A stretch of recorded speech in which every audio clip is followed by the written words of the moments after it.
Hello, ladies and gentlemen, it's Mr. Mark Antimate here, the pontiff of Japanese whiskey and your Tokyo godfather here. Today, I got a very special episode of Gentleman's Club Whiskey for you. I'm going to be reviewing the Nikka Whiskey Taketsuru 17 years old Pure Malt.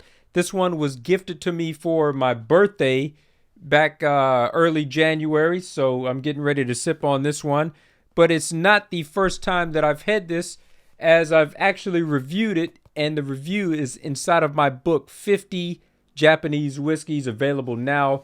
Been available since 2020 in hardcover, paperback, and ebook format on Amazon.com worldwide. You can see that this is review number 33. I talked about the Taketsuru aged 17 years Pure Malt. But I've actually never did a video review over this. And my review for this book came out in 2018. So we'll see within the last 5 years if my tasting notes or if my thoughts on this one have changed. But to sum it all up, this is the flagship whiskey for the brand Nikka.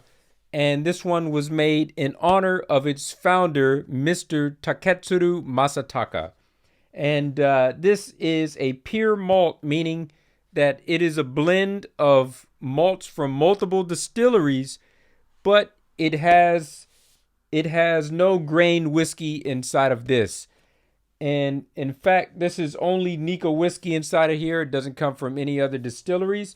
Just the the Yoichi distillery in Hokkaido and the Miyagikyo distillery in Miyagi, which is very close to Sendai. So let's go ahead and open this one up. This one comes inside of this hard cardboard box here, and it's very elegantly presented, if I can get my words out. You got this nice gold foil going around here, and you got Nikka whiskey written in this gold foil. You got a little product code on the side. It says TKS 17 years. I guess it stands for Taketsuru 17 years, and that's on the top. It's also on the side here. You got the company address, the Nikka website, and the company phone number. It says whiskey in katakana there. Everything on the front is in English aside from the name Taketsuru written in kanji.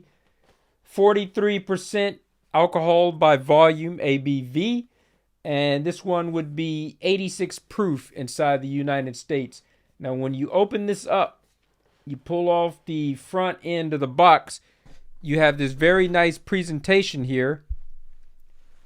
This is, it's enshrined, just laying down very softly inside of this silk, satin, velvet, whatever this thing is. This nice gold silk. And the bottle looks very similar to the cover of the box there. Very beautiful whiskey, if I must say so myself. I can't believe that this guy really gifted me this. This thing is probably worth, I'm estimating, about 50,000 Japanese yen. If you can find a place that's still selling it. Probably easier to find it off of Rakuten Japan, the Japanese Rakuten website. And that's it for the box. So let's go ahead and put this back together.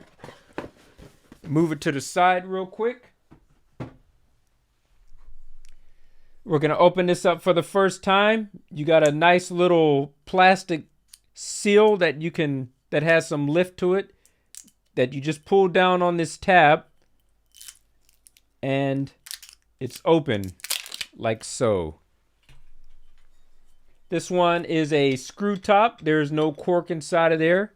I prefer it that way. It helps to keep the whiskey more fresh. Nice clean Glencairn glass here.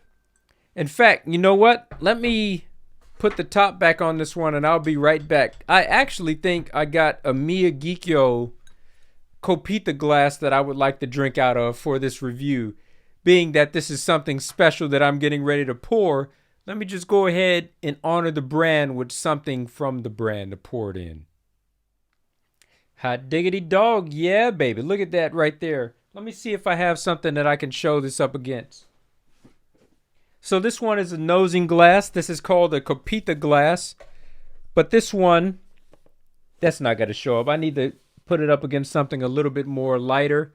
I'm not sure if this is really going to show up on camera, but it says Miyagikyo Distillery, 50th anniversary since 1969.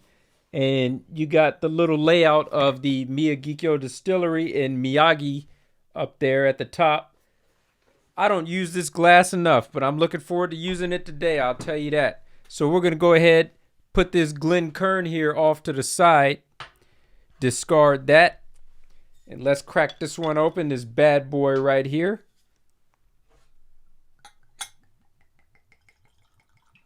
Oh, that's a real nice pour right there. A little bit too much. That's about 40 milliliters inside of there, I would say. Really nice, generous pour. Ooh, that smells so good. All right. Swish it around a little bit. Blow some of those fumes off of there. And while I let this settle down for just a little bit, you know, let it open up, let that air hit it a little bit and oxidize it just enough so that it smooths it out. Let me give you guys a free reading from the book, 50 Japanese Whiskies Tasted in Japan, available now on Amazon.com worldwide. Let me go ahead and read this. This is entry number 33 out of the 50 Japanese Whiskies. I wrote Captain's Log, star date 2018, October 12th, 7:50 p.m. Bar UK, Osaka. Nikka Taketsuru 17 is vatted malt from both of Nikka distilleries, named after the company's founder, Masataka Taketsuru. The company's website calls him the founder and father of Japanese whiskey. When the former slave, Nearest Green, was Jack Daniel's master blender and teaching Jack the tricks of the distillation trade, it was Jack, in the end, who reaped the rewards. Why? Because Jack was the name on the bottle.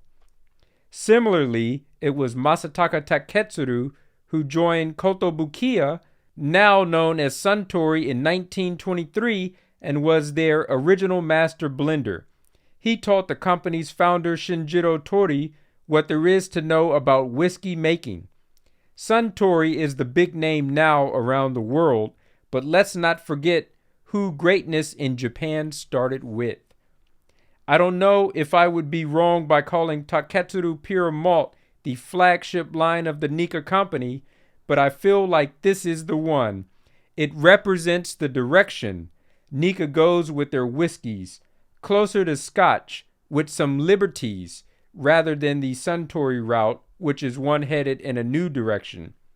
Neither road is the right or wrong way, just different. So, let's go ahead and take a little bit of a nosing here on this. Smells just like how I remember it. And maybe even better. Being fresh, that this is the first pour out of the bottle, this is absolutely amazing. Very oaky smell to it, but smooth, not a very harsh smell. You got citrus oranges in there, and you got vanilla. For the tasting,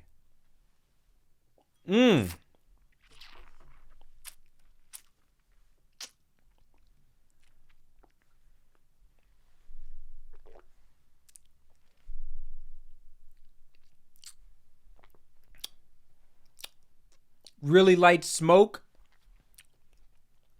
Not light, mild smoke. Just one step up above very light. Yeah, it's prominent, but it's not harsh. Very Scotch-like taste to it. The smoke is good. You got the citrus taste in there. You got the wood taste. And you got, do I call it peat or do I just call it smoke? Because those words are not, what is the word that I'm looking for? Not interchangeable like that. Sometimes they could be the same thing, but sometimes that it might be the case that they are not. So let's just call this smoky overall. And the finish,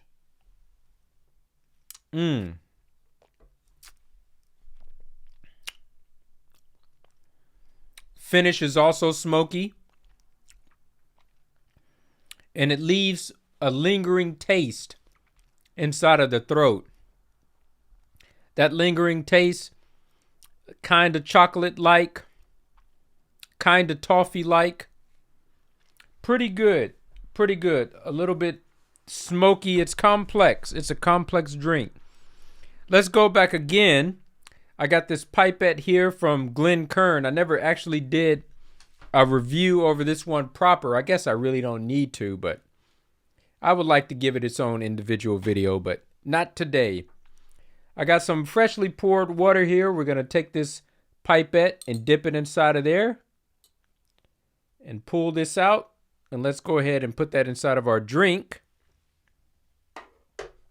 This is to help it open up even more. If you're wondering why you put like a teaspoon of water inside of here, if not 2 teaspoons, it's like if you're a wine drinker, so to speak, and you put wine inside of the decanter and you let it sit for about 5 minutes to let it aerate. But here I am creating whole new words. If you let it aerate and, just oxidize a little bit so that it, helps just mellow it out. Adding water to whiskey does that same thing to whiskey, as well as just letting it sit for a few minutes as well.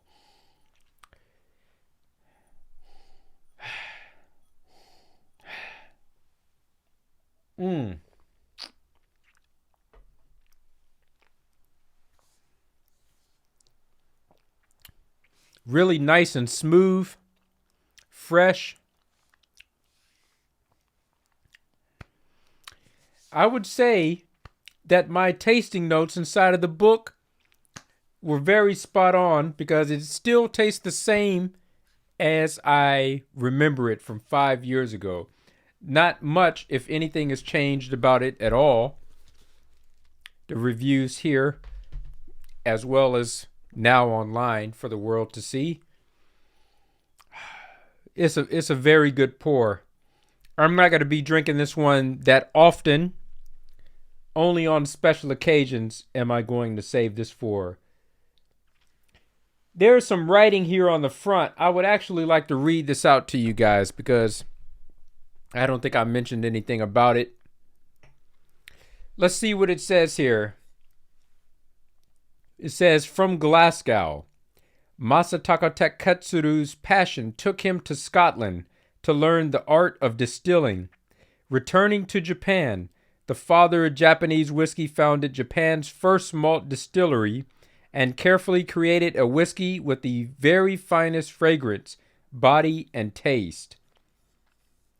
Today, Nikka remains faithful to Taketsuru's patient dedication to blending and passion for quality, distilling at a site chosen for its natural attributes. The secret of this superb whiskey is craftsmanship, complemented by nature's blessings. All right, and then it says, 17 years old, pure malt, produced by the Nikka Whiskey Distilling Company Limited, Japan.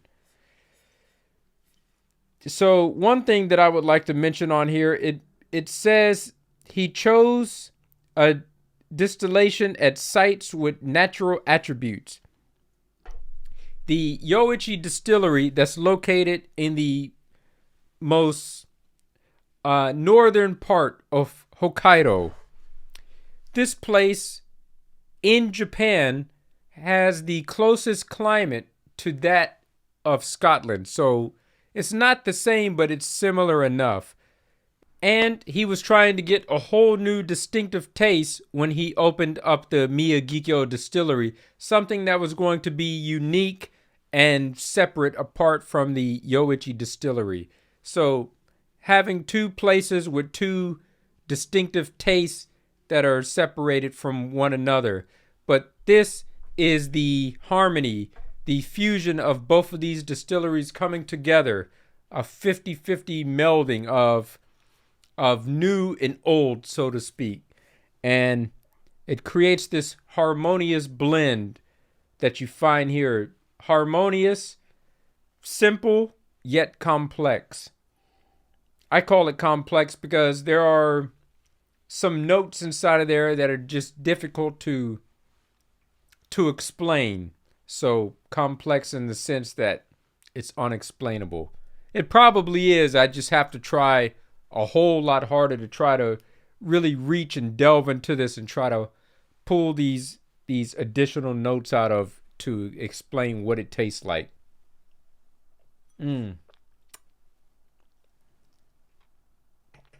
All in all, a very good whiskey. Beautiful presentation. I like the box that it came in. I already threw it down on the floor. I like the bottle. I like the way that it's presented. I just like to hold it in my hands. This is a treasure right here. And they have discontinued this one. There's 3 of them that they discontinued. Let's end the video on that. And let me tell you about that really quickly. They discontinued all the age statement Taketsurus. The 12-year-old, this one, the 17-year-old, and the 21-year-old. And the reason being is because Japanese whiskey is blown up so much inside the world that they just ran out of stock and they just didn't have enough to keep producing this. So it's on hiatus for who knows how long. I estimate it's going to be on hiatus for about a good 10 years before they reintroduce this back to market slowly. I think definitely it will come back. It's just going to take time. But now that they know how desired Japanese whiskey is inside of the world, the demand has gone up, the sales have gone up. I think they are expanding their warehouses. They are expanding their output. And I think within some time, not in the foreseeable future, but in the future, they will reintroduce this one to market. Hold me to my words.